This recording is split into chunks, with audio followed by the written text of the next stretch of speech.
नमस्कार, बहुत स्वागत है आपका। आपके साथ मैं हूं विवेक। मध्य प्रदेश में विधानसभा चुनावों के लिए कांग्रेस ने आखिरकार उम्मीदवारों की जो दूसरी सूची है उसे जारी कर दिया। दूसरी सूची में कई बड़े बदलाव देखने को मिले हैं। इसमें पहली सूची जो जारी की गई थी उन सूची में भी बदलाव किया गया है, यानी कि 3 प्रत्याशी ऐसे थे जिनको पहली सूची में नाम घोषित किए गए थे, लेकिन अब दूसरी सूची में उन पर बदलाव करते हुए नाम काट दिया गया। पहली लिस्ट में 144 नाम थे और दूसरी लिस्ट में 88 उम्मीदवारों का ऐलान किया है कांग्रेस पार्टी ने। इसमें 3 टिकट बदले गए हैं। इसके बाद कांग्रेस में अब तक 229 सीटों पर प्रत्याशियों का अनाउंसमेंट हो गया है, प्रत्याशी घोषित कर दिए गए। अब आपको कांग्रेस की एक सीट पर प्रत्याशी घोषित न होने का कारण अगर हम आपको बताएं, क्योंकि तमाम ये चर्चाएं हैं कि 230 विधानसभा सीटों पर एक विधानसभा सीट वो कौन सी है जिनको अभी कांग्रेस ने होल्ड कर दिया है, और अगर होल्ड किया है तो किन कारणों से कांग्रेस पार्टी ने इस विधानसभा सीट को होल्ड किया है। यह सीट बैतूल जिले की आमला विधानसभा है, जहां से डिप्टी कलेक्टर निशा बांगरे चुनाव लड़ने की दावेदारी कर रही हैं। निशा बांगरे को आप बहुत अच्छे से जानते होंगे। कुछ दिनों से निशा बांगरे चर्चा में बनी हुई हैं।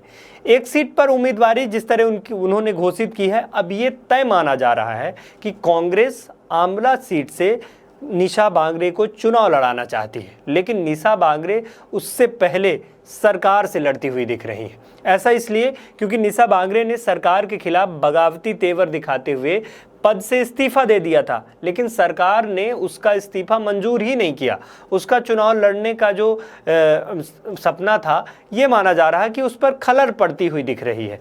क्योंकि पिछले दिनों एक बड़ी चर्चा में आई थी निशा बांगरे, जब उन्होंने इस्तीफा देने के लिए तमाम विभागीय जांचों का हवाला देते हुए इस्तीफा ना मंजूर करने की बात कही थी, लेकिन सरकार ने तमाम हवाले के बाद भी निशा बांगरे उससे पीछे हटने को तैयार नहीं है। उन्होंने एक पदयात्रा भी निकाली थी जिसको लेकर तमाम चर्चाएं शुरू हुई थी। उन्होंने कहा कि इस्तीफे के लिए ये पदयात्रा निकाली जा रही है, लेकिन सुप्रीम कोर्ट ने भी जबलपुर हाई कोर्ट को आदेश दिया कि वह जल्द ही निशा के इस्तीफे के मामले में फैसला करे।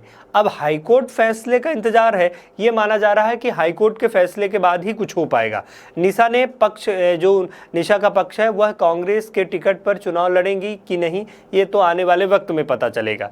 लेकिन निशा बांगरे पर जल्द ही सुनवाई के लिए याचिका जो है सुप्रीम कोर्ट में सुनवाई हुई है। इसमें उनकी तरफ से सुप्रीम कोर्ट के कांग्रेस के नेता और वकील विवेक तनखा और उनके बेटे वरुण तनखा पैरवी कर रहे हैं। सुनवाई के दौरान सुप्रीम कोर्ट में निशा बांगरे की विशेष अनुमति की याचिका को खारिज कर दिया गया है। अब ये होगा कि आने वाले समय में क्या निशा बांगरे इस्तीफा मंजूर हो पाएगा, क्या वो बैतूल की आमला सीट से विधानसभा का चुनाव लड़ पाएंगी। क्योंकि अब चर्चा ये हुई कि 230 विधानसभाओं में 229 विधानसभा सीटों पर कांग्रेस ने अपने प्रत्याशी उतार दिए, लेकिन एक विधानसभा सीट आमला विधानसभा सीट ऐसी थी जहां पर अभी प्रत्याशी का ऐलान नहीं किया है, यानी कि उसे होल्ड कर दिया गया। ये माना जा रहा है कि जैसे ही निशा बांगरे का इस्तीफा मंजूर होगा, उसके बाद कांग्रेस पार्टी निशा बांगरे को वहां से उम्मीदवार बना सकती है।